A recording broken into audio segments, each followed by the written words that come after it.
Okay, welcome back. We appreciate each and every one of you. As Diana is making her way all the way up front, we've got some announcements to make. So, we have Christmas in August coming up. Everybody's got it on their calendar. Hopefully, you have turned in your volunteer registration form. If you have not, would you please do that today while you're here and turn it into Miss Cardello on your way out? Also, we're challenging each member, because we're a little short currently on the backpacks. We would ask that next week, I got it, but we're going to add to it. Next week, please bring one backpack with you. And inside, could you have a packet of loose leaf paper, a composition notebook, and some toiletries. No soap needed. We got plenty of soap. But if each member just brought in one backpack with one package of loose leaf notebook and one composition note in that bag, we would have all of the backpacks that are necessary. Remember, this year we need more than 500 backpacks. So that would be a way you could help. After today's meeting up here at this table, there will be a membership committee meeting. If you're not on a committee, you're a new member, please come see how you can be of assistance. And board meeting tomorrow, Pier 22, 12:15 to 1:15. Please make every chance to attend, especially new members. It's a great way for you to learn more about how the club activities happen and how we look at future things. Now, Diana with guests. Wait. We're on camera. Go ahead. Anyway, Neil from... I know. Yes, I already heard. He's going to do more. Yes. Okay. When I announce your name as a guest, please stand so we can give you a warm Kiwanis welcome. Ray Shaberg's here as the husband of Jan Shaberg. Ray, where are you? And our favorite photographer, Lily Sissay, is here from Johnson Photography. Andy Miner has as his guest Chris Scott from Merrill Lynch. Chris, where are you? Chris? And I'm going to introduce him. He's the new head of the Braden and Herald, Darren Hamer. Where are you, Darren? Darren. Welcome. And also, just wanted you to know that he is the chair of the Better Business Council of the Chamber. So, anyway, hope that y'all will come back and visit us real soon.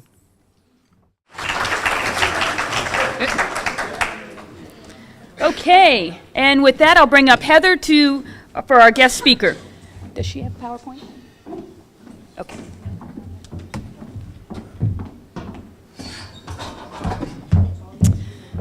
Hi, everybody. How are we doing? Do y'all need me to say again what's in that backpack? Does anyone need me to repeat that? Raise your hand.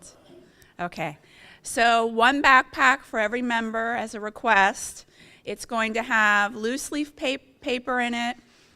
I'm reading my own writing. It's going to have a composition notebook and toiletries, but we do not need soap. So little mini toiletries, okay, for our kids for Christmas in August. It's going to be a great event. We're going to serve a lot of kids that day. So we look forward to having you all come and help all of our Manatee County kids get a good start to the school year. It's going to be very exciting. Well, it's my great pleasure to introduce to you Cindy Sloan, who is the Vice President and Director of the Food Bank of Manatee County. She is a Manatee County resident for over 40 years. 10 years she's been at the Food Bank of Manatee. She has 3 children. All are married, and as of next month, she will have 3 grandchildren. That's got to be exciting. So please give a warm Kiwanis welcome to Cindy Sloan.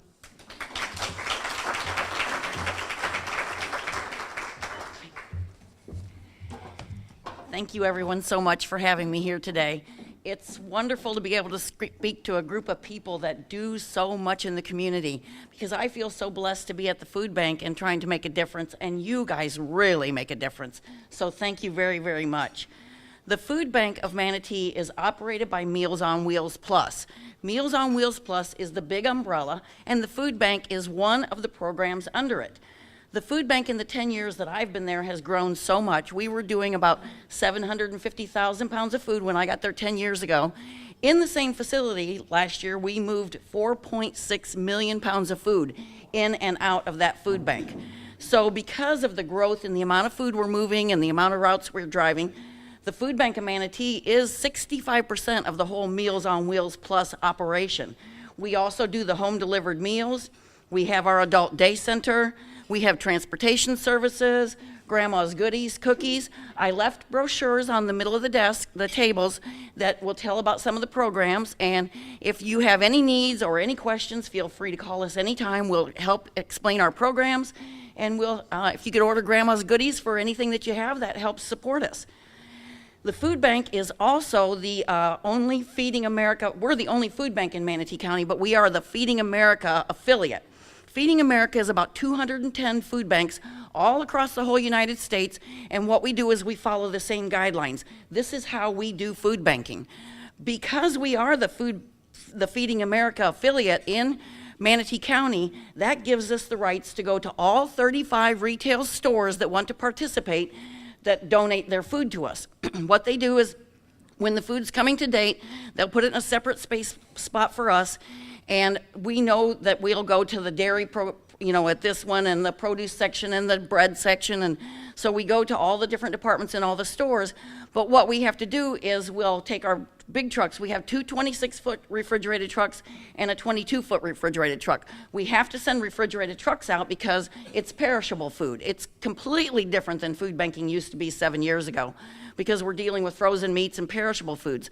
So we'll go out in the morning, we'll take our 3 trucks, they'll all head out, and they'll go in big loops. They go out to Lakewood Ranch, they go up to Parrish, they go out to the beaches, or they go out by the colleges, and they have to keep a pallet for every store they stop at, because the whole program benefits the retail stores, because when we bring the food back in, we'll say, this was this Walmart, and they donated dairy, meat, and produce of this many pounds. This was this Publix, and they donated this. So we have to keep every store separate, and we have to record it and log it as it comes in, because I report those numbers back to Feeding America. To me, they're pounds. Feeding America, of course, transitions them over to dollars, and the retail stores get a tax credit for donating now. So it makes it very favorable to them. Of that 4.6 million pounds of food that we picked up last year, 2.5 million of it came from the retail grocery stores. So we were able to pick up that food, repurpose it, and feed our friends and neighbors in the community. And do you realize where that food would have ended up if we didn't reclaim it and repurpose it? It would have been in our landfills. Every county in the state of Florida is doing the Feeding America retail store pickup program, so it's really a win-win for the community, for the food banks, and for the retail stores. Tropicana is also a huge donor to us in Manatee County, so there's a lot of ways. Now, the Food Bank of Manatee does report up to Feeding Tampa Bay. Feeding Tampa Bay is like my parent food bank. It was set up before I got there, so it's just the way it is. So I report all my pounds up to Feeding Tampa Bay, and they are kind of in control of 10 counties. So that's how we report through that. The food bank is also a member of Feeding Florida, which is now it's the Florida Association of Food Banks. We know that Florida is a rich produce state. We're one of the 3 big states that really can grow a lot of produce. So what we did as a group of the Florida food banks, is we went out to all the farms and we solicited them and said, instead of tilling your food under, would you think about donating it? Because we know as food bankers that we need to get produce, fresh fruits and fresh vegetables into these food insecure homes, because a food insecure home, they will go out and they will buy the cheapest food that they can get, which is usually grains or macaroni and cheese and stuff like that. So now we're seeing not only they're food insecure, their diets are not real healthy, so then it's causing problems like obesity, which brings on all kinds of medical issues. So if we can, at the very lower level, at the food bank level, get fresh fruits and vegetables into these people's homes, it's just going to help in the whole big scheme. So we went out to all the Florida farms and we said, would you donate? Well, I think last year Feeding Florida reclaimed 29 million pounds of produce from our Florida farms. So then we knew that the farmers, they're having such a tough time anyways, they can't continue to donate like that.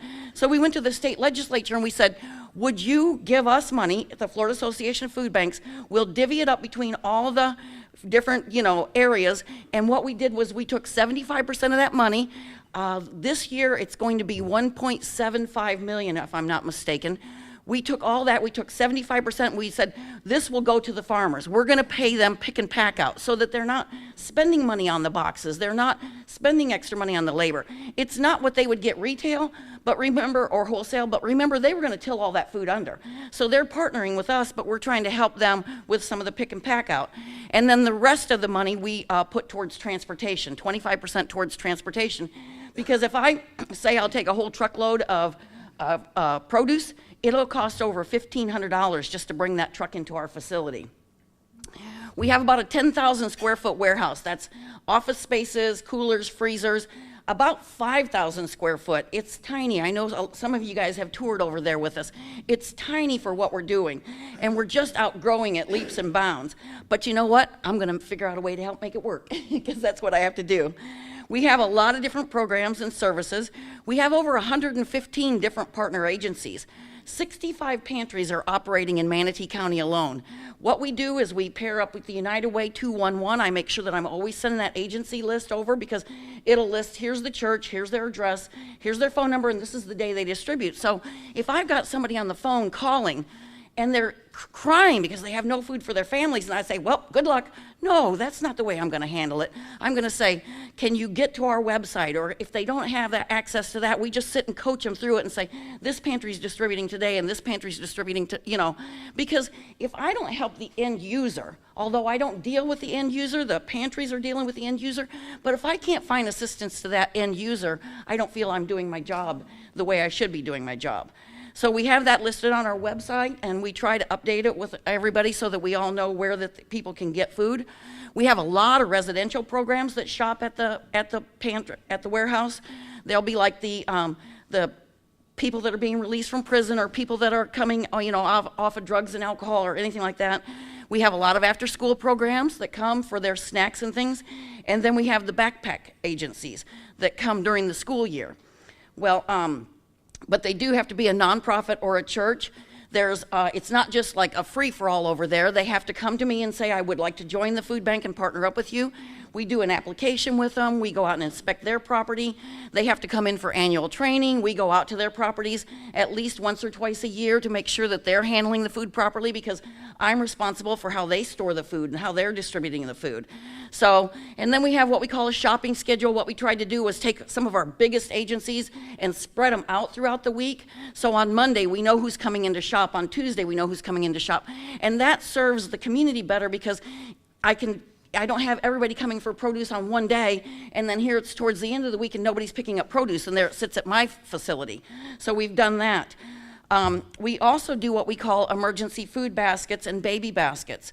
We do this through our partner agencies like Child Protective Services of the Sheriff's Department, Hope Family Services, Manatee Community Action Agency. They are all partners with us with that program, because we have one room in the warehouse set up like a pantry, but people can't come in for the food. What the agencies do, those agencies will say, I have a family that's in need, and this tells about the family. So we have volunteers that come in and they pack boxes for that family. We send produce, fresh meats, all the juice and dairy items, but the agency comes and picks it up and takes it to the family. We try to offer those only once a year because we give them the pantry list also. We want them to be feeding out to the pantries. But if that partner agency says this family is just not able to get on their feet, of course we'll do another one. But we don't want to be operating a pantry. We just want to partner up with these crisis agencies that are on the front lines really doing the work. We just want to be there for them. So we do this Monday, Wednesday, and Friday, but I had the sheriff's department come in one Monday and say, oh my gosh, I wish you guys would have been here over the weekend. I had this huge family. They had no food. We didn't know what to do, so I took them shopping to Walmart myself, and I bought them all this food. And I went to the bosses and I said, we cannot have our partner agencies taking on this burden. They're doing specific things in the community to help our community. So what I did was I met with a nutritionist, and we figured out a way to pack what we call crisis stabilization boxes. We have 3 shelf-stable meals. It's like spaghetti and spaghetti sauce and chicken and rice and tuna casserole. We have this packed in this box. We label them, and then these agencies like Child Protective Services and Hope Family Services, they store them at their facilities. Now if somebody, and Centerstone is a big one, on the one on 6th over there, they have a lot of them over there. So if a family walks in and the food is a crisis that they're dealing with, they can hand them a box, and it's provided by the Food Bank of Manatee. So it's just these things that when I hear something happening, I know that we have to figure out a way I think hunger is curable. I don't know if I'll see it in my lifetime, but I certainly want to be on the front lines trying to figure out ways to help get food to people. We also deal with all the backpacks, as I said, during the school year. They go to the guidance counselors at each of the schools, and the guidance counselor will say, this is how many kids we need backpacks for, and so then the backpack agencies will deliver the backpacks. But they'd come to me every year and they'd say, oh, I'm so worried about these kids during the summer. I know they're not getting food. So 3 years ago, I went down to the school nutrition meeting, and they're like, what are you doing here? And I'm like, oh no, I don't want to take over your hot lunches you're doing during the summer. That's way too much.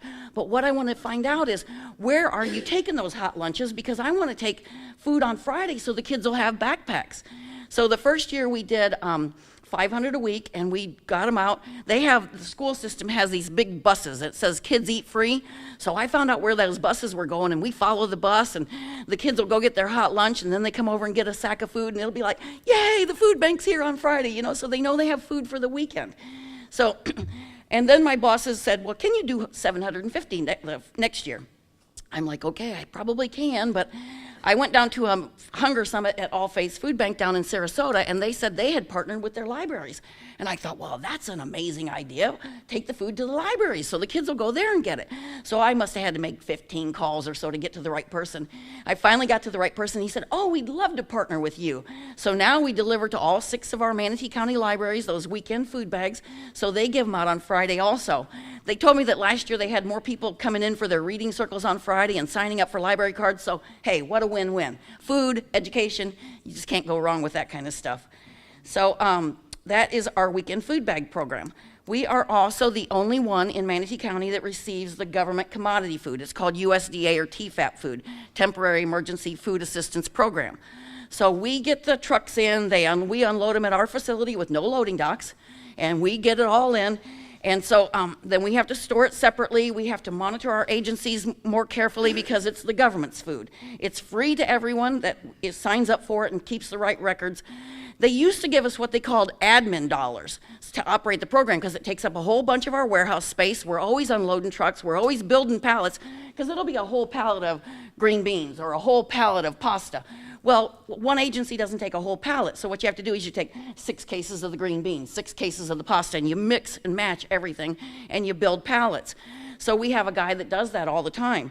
Well, they have this big amount of our warehouse that they used to give us admin dollars for, so they're still sending all the food, but they're cutting the admin dollars by over 60%.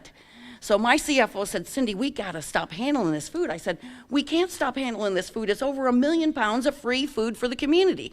We've got to still do it, but I have to do a better job of telling my community, this is what your food bank is doing. We are still handling these programs, trying to make it, so that we can get the food to the community, but that's why we always need to ask for support from our community. There are only 8 of us at the food bank, myself and a girl in the office. We have 3 guys in the warehouse, and I have 3 drivers on the road. Since we are operated by Meals on Wheels Plus, we have one CFO and one CEO. We have Haskell Gates and Mary Beth Phillips. They run all the programs. So about 95, 96 cents of every dollar that's donated to Meals on Wheels Plus or the Food Bank of Manatee goes back into our programs, because so we're not so top heavy with all the, too many chiefs and not enough Indians. So if you would like to donate, we have envelopes on the table. If you'd like to find out about volunteering, you can just get a hold of me. I can, plug you in. Attending our events is always a great way to support us. We have a lot of this information listed on our website about all the upcoming events we have. Of course, my favorite is Empty Bowls. I get to work the bowl table every year at Lakewood Ranch and at the Renaissance. And if you can attend Empty Bowls, that would be great. That is going to be Thursday, November 2nd and Friday, November 3rd. And then we, of course, do Stuff the Bus. We're going to do Stuff the Bus October 1st this year. It's so fun to see all those kids out at those buses at the Publix locations on that day. So if you can remember that and you see those buses in the parking lot October 1st, stop in and purchase something. It's all going to come back to the food bank, and we're going to make sure we get it out to the people. Or if you have a business that you can host a food drive, please think of that. We have beautiful barrels that we bring them out to you. You call us, we come and swap them back out, or we take them, when you're done. So, we try to make it as easy on everybody as possible to give you ways to help, but not to put the work on you. What I always tell everybody, you heard that I have 3 wonderful, wonderful children, all married, 3 grandkids coming up.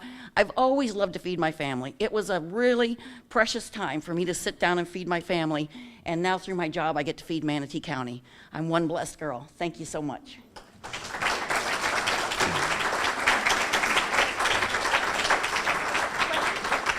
Does anybody have any questions? Questions? I'm sorry I talk fast. Anybody I have tried, any Charles. questions? So, over here. Charles, go ahead. Tell us about the quality of the government food. I've read articles that some of it, at least in the past, has been pretty bad stuff. Is that true or not? No, I've always found that it's in real good quality. It doesn't always have a best by date. And the funny thing is about those best by dates, it's not like, okay, I have to throw it out if it hits the best by date. That's just what it means. It's best by that date. It'll start to lose some of its vitamins and some of its, maybe flavor, but it's always in real good date when we get it. We get all kinds of canned products and grains. We have gotten cheese this past year. That's where commodities used to be, the big blocks of cheese. Well, we got 5-pound bags of cheese. We get fruits, fresh produce. We get a lot of different things from the government. Right now, we are in, they changed the way they do business so that they could get more food out to us. So we used to have a direct contract with the USDA. It was direct, but then the Florida Department of Ag had to come and inspect all these different agencies that had the direct contracts, and it was almost every county in the state. So what they did was they said, put 10 counties together. So we actually went south, and Harry Chapin Food Bank is the one that the Florida Department of Ag has to inspect, and then they have to come up and inspect me. So they cut their payroll incredibly by doing that. So Harry Chapin is actually ordering all the food, but the trucks will only make 3 stops, so they'll stop at my place, then they go to All Faiths Food Bank, then they go to Harry Chapin Food Bank. So it's a very intricate system the way it works. Just got to be ready to roll with the punches when it all changes on me. Yes? Just one quick question. How many families do you estimate in the Manatee County suffer from food insecurity? That are food insecure? I think that they say that about 45% are living below the poverty line. When I tried to estimate how many families we thought we were directly impacting from the food bank, my agencies report back, how many families they're feeding each month, but not everybody's really good at it, so I'd have to try to estimate it. But I think we're affecting over 25,000 people a month in the community just from the food that's coming from the Food Bank of Manatee. Another question? Well, Miss Kathy, Cindy, as is our tradition here at Braden and Kiwanis, a golden ruler to measure your future success and hopefully the growth of a building so that you can prepare all of those foods ready for everyone. That would be a blessing. Thank you. Thank you so very much. This is my pleasure. Yes. A few reminders. Backpacks next week. Membership meeting today. Don't leave without participating. Board meeting tomorrow, 12:15 at Pier 22, and turn in volunteer forms. With that, we appreciate your attendance, and we are adjourned.